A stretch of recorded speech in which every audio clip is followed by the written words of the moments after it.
अगर किसी की निंदा की तो वो दोष तुम में बहुतायत रूप से आ जाएगा। ये बात गांठ बांध लो। क्यों अपने को नष्ट करना चाहते हो? किसी की भी निंदा की, किसी भी बात की अहम बुद्धि करके, वही तुम्हें भ्रष्ट कर देगा। वही बहुत जोर की वृत्ति आपके अंदर दोष की आ जाएगी। इसलिए नो श्रणवन, किसी की भी निंदा कभी भी मत सुनो। तत्काल अंगुली कान में, बहुत बड़ी हानि है इससे। ये 100 बार तो श्लोक आए होंगे ऐसे जिनमें ये वर्णन किया। नो श्रणवन, ये आप सत्संगी हैं, अपने ऊपर आप कृपा करें, कभी किसी की भी निंदा। अरे बहुत विचित्र बात है। निंदा की तो बात जाने दो, अगर भजन करते हो हल्का शब्द निकल जाएगा तो भजन में विक्षेप पड़ जाएगा। हल्का शब्द हो गया तो भजन में विक्षेप पड़ जाएगा। ये हम देखते हैं।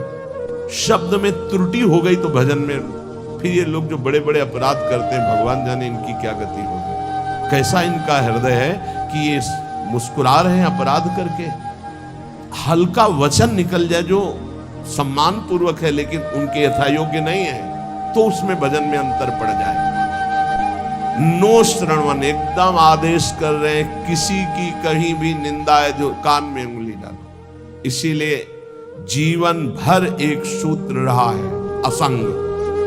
किसी से दोस्ती नहीं रही, क्योंकि जब अपनापन होगा तो खड़े होकर बात करेगा, एक की प्रशंसा करेगा, एक की निंदा करेगा। किसी से भी जरा सी प्रियता से बात कर तो फंस गए। सेवक जी महाराज बहुत सावधानी से कह रहे हैं, तब सुख हरिवंश गुण नाम रसना रटत, और बहुवचन अति दुख दानी। तभी सुख है जब हरिवंश के नाम और गुण को ये वाक इंद्री रटती रहे, ये रसेंद्री स्वाद लेती रहे, और कुछ बोले तो दुख दानी, निश्चित दुख में फंस जाओगे। नो श्रणवन, बिल्कुल ये नियम ले लेना चाहिए किसी की निंदा। और निंदा सुनने में मन बहुत राजी रहता है। अच्छा, और बहुत हर्षित होके जैसे उसको राजपद मिलने जा रहा हो, ऐसे पूरे एकाग्रता। ऐसा ना वेदांत का सिद्धांत सुनेगा, ना भक्ति का सुनेगा, ना भगवान की महिमा। निंदा हो रही है तो खसक के और नजदीक पहुंच जाएगा। पुनः बोलो, हम सुना नहीं। और अच्छा ऐसा हुआ, और आगे क्या, पूरा रसास्वादन उसमें डूबे चले जा रहे हो। ये नहीं पता कि ये हमारे सारे पुण्य नष्ट करके नरक का रास्ता बन रहा है। नो श्रणवन नैव ग्रहणन, सुनाई पड़ गया तो स्वीकार ही नहीं करना कि वो दोषी है। नहीं, भगवान जिसको जैसे चला रहे चल रहे, पूरी सृष्टि उन्हीं के चलाए चल रही। यंत्रारूढ़ानि मम माया, नहीं, मुझे तो भगवान की दिव्य लीलाओं में जाना है। माया जनित लीलाओं के गुण दोष नहीं देखने, ना सुनना है और ना ग्रहण करना। ग्रहण करना होता है कि वास्तविक ऐसा ही है, हाँ वरे वो तो ऐसा। अब जिंदगी भर जब उसकी बात आएगी तो पहले वो दोष हो जाएगा। अच्छा, वो घृणास्पद भाव तुम्हें भगवत प्राप्ति कभी नहीं होने देगा।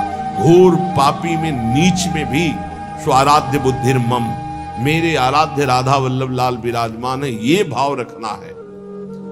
कह रहे सकल तनु भृताम क्वापि दोषम गुणम वा, जितने भी शरीरधारी हैं किसी के ना दोष सुनना है ना ग्रहण करना है। वृंदावनस्थ सत्वान्यखिल गुरुधिया सन्नमन दंड पातई, ऐसे भजन बचता है।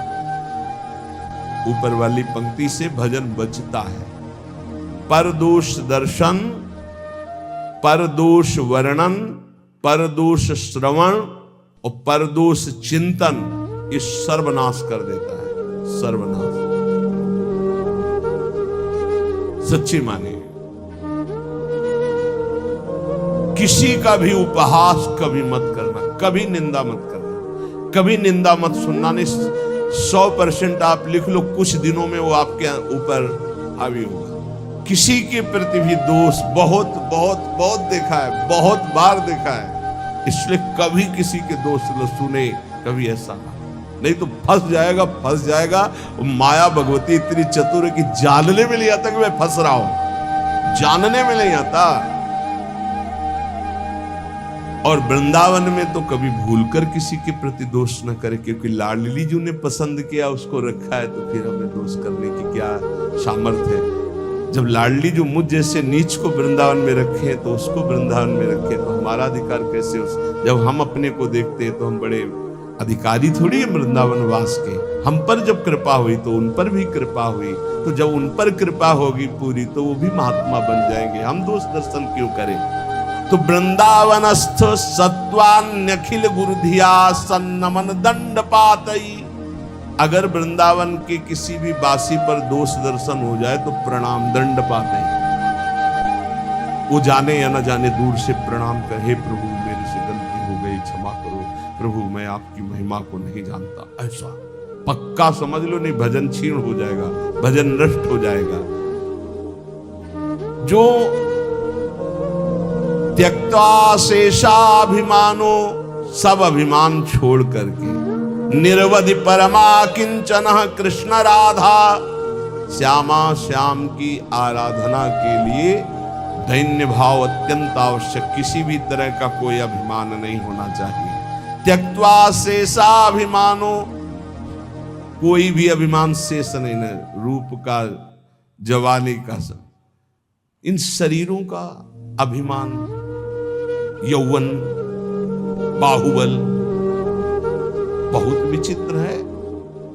कुछ भी हो जाए तो जीव का ऐसा गलत स्वभाव पड़ गया, वो अभिमान कर लेता है। अपने आप तो बहुत छोटे। भगवान शंकर तांडव कर रहे थे तो दो तालियों से ऐसे बाणासुर ने ताल मिलाई, भगवान शिव प्रसन्न हो गए, कहा शास्त्र भाव, हजार भुजा वाला महान बलशाली विक्रम भगवान शिव की कृपा। अब दो भुजाएं तो अगर सही ढंग का स्वास्थ्य हो तो फिर खुजली संभलती नहीं, बल्कि भगवान शिव का कृपा पात्र हजार भुजाएं, जिस पर्वत में मारे चकनाचूर, जाके दिग्गजों को ललकारा, भाग पड़े, कोई उसके सामने नहीं। काफी समय विचरण करने के बाद भगवान शंकर के पास आए, कहा जगत गुरु आज दूसरी तरह से प्रणाम था। भगवान शंकर ज्ञान शब्द बोले, गुरु खुजली हो रही भुजाओं में। बोले मतलब? बोले आओ, आप ही आओ, हमारे बल दिया है, हजार भुजा है, तो आपसे युद्ध करना चाहिए।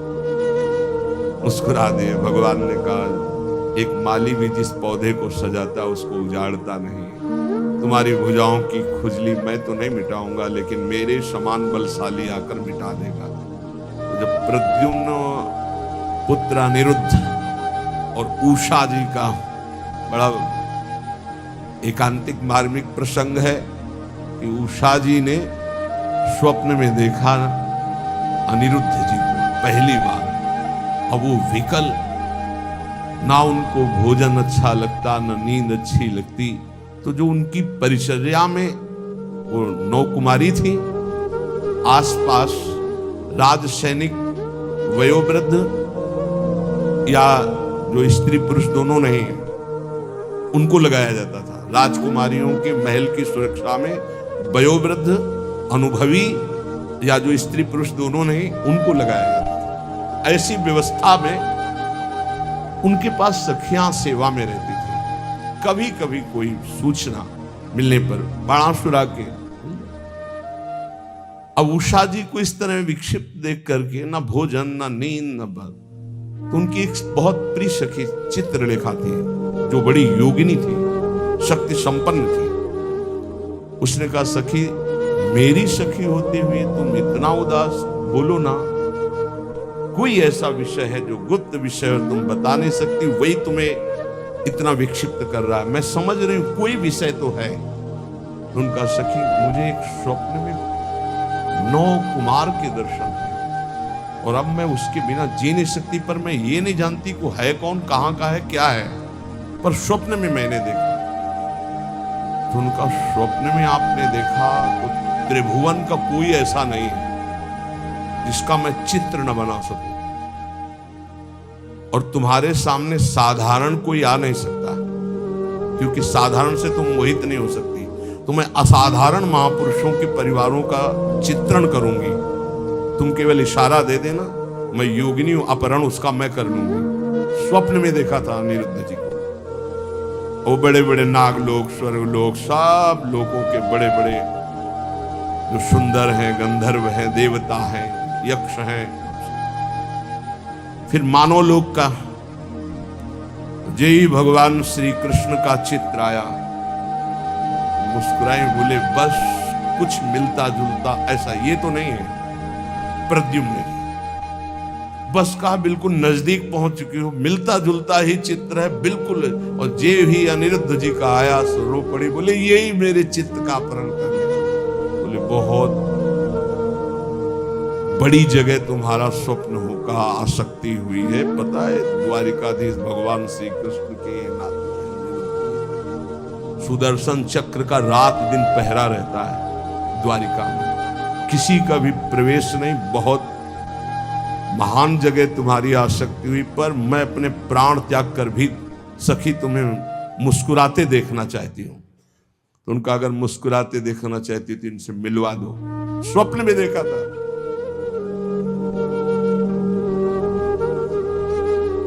भगवान सुदर्शन चक्र से प्रार्थना की, वो योगिनी थी कि बिना भगवान श्री कृष्ण की इच्छा के अनिरुद्ध जी का उषा जी के स्वप्न में जाना असंभव है।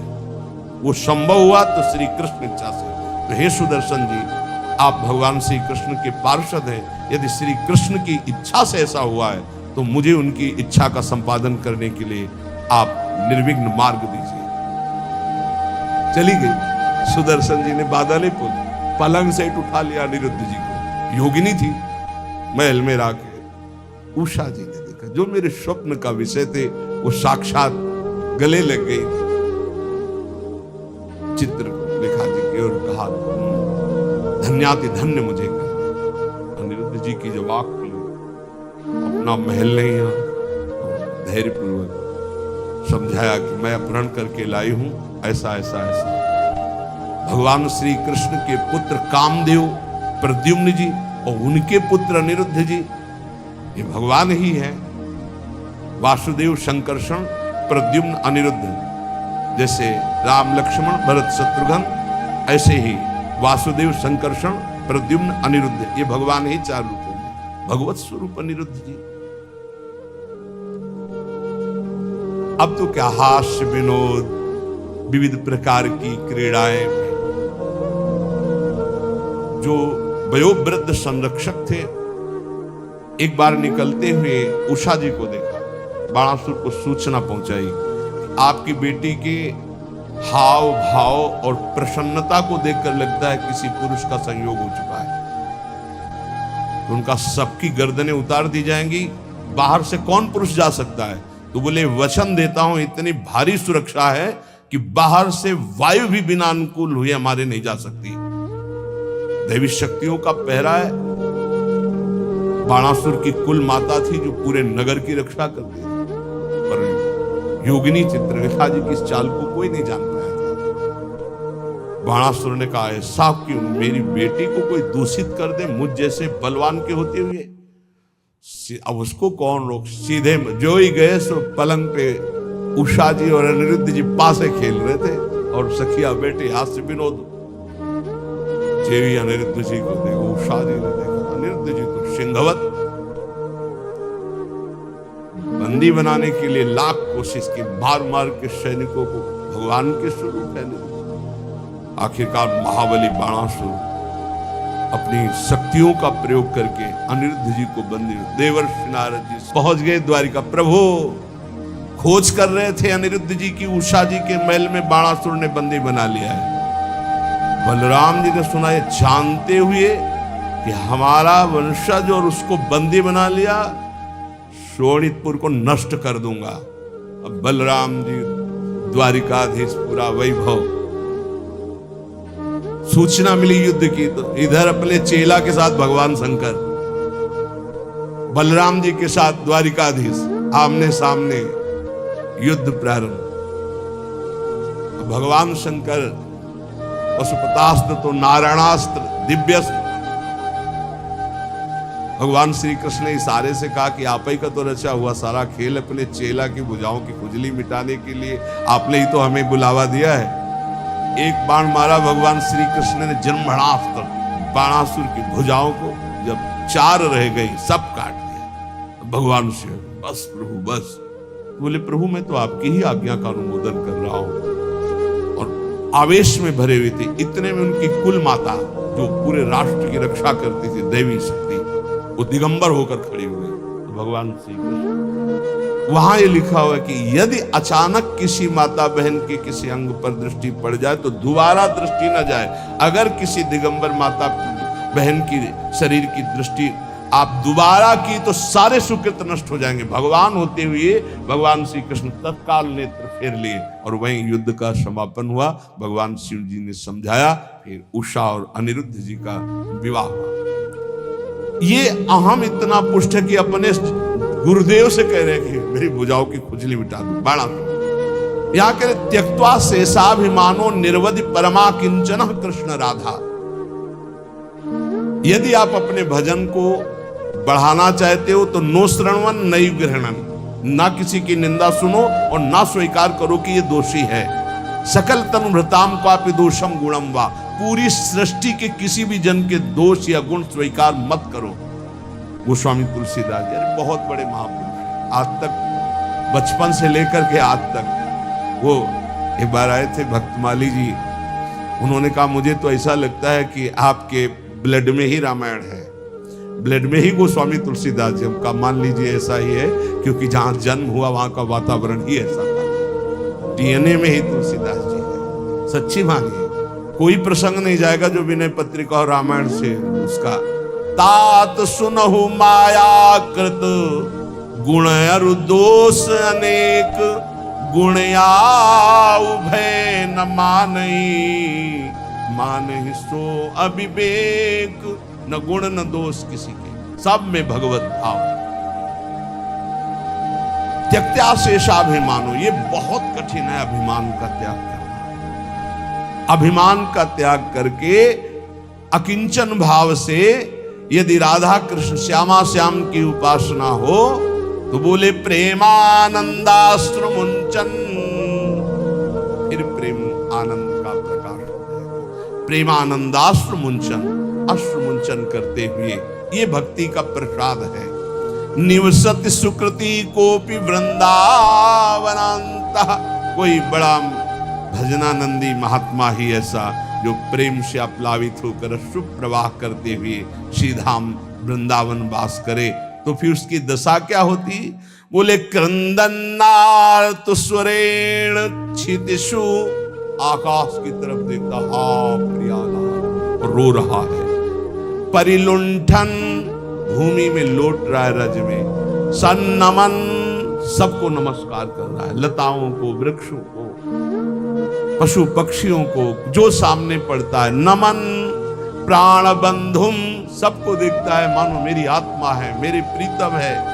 कुरुवंदन्ते तृणान्या दधदनु करुणा दृष्टे काकुकोटि, सबसे कृपा कटाक्ष मुझ अधम पर कृपा। ये हमने देखा वैष्णव, मुझ अधम पर कृपा करो, मेरा भजन बन जाए, हम पर श्री जी करुणा करें, मेरा नाम जब चले। और रात दिन भजन कर रहे हैं। और काकुवाणी, दैन्यवाणी के द्वारा सबसे बर्ताव। फिर तिष्ठन्नेकांत वृंदा विपिन तरुतले सभ्य पाणो कपोलम, कभी कभी एकांत में से बैठ करके पाणो कपोल और हा लाडली न्यस्याश्रुएण मुंचन नयति, इतना अश्रु भूमि गीली हो गई। दिन निशाम को भी धन्यो तनन्या, धन्याति धन्य हो गया वो जो रात दिन प्रिया प्रीतम के चिंतन में है, अश्रु प्रवाह करता है। जो उसको देख ले, जो उससे बोल ले, अमोघस्य, निश्चित उसका परम कल्याण हो जाए।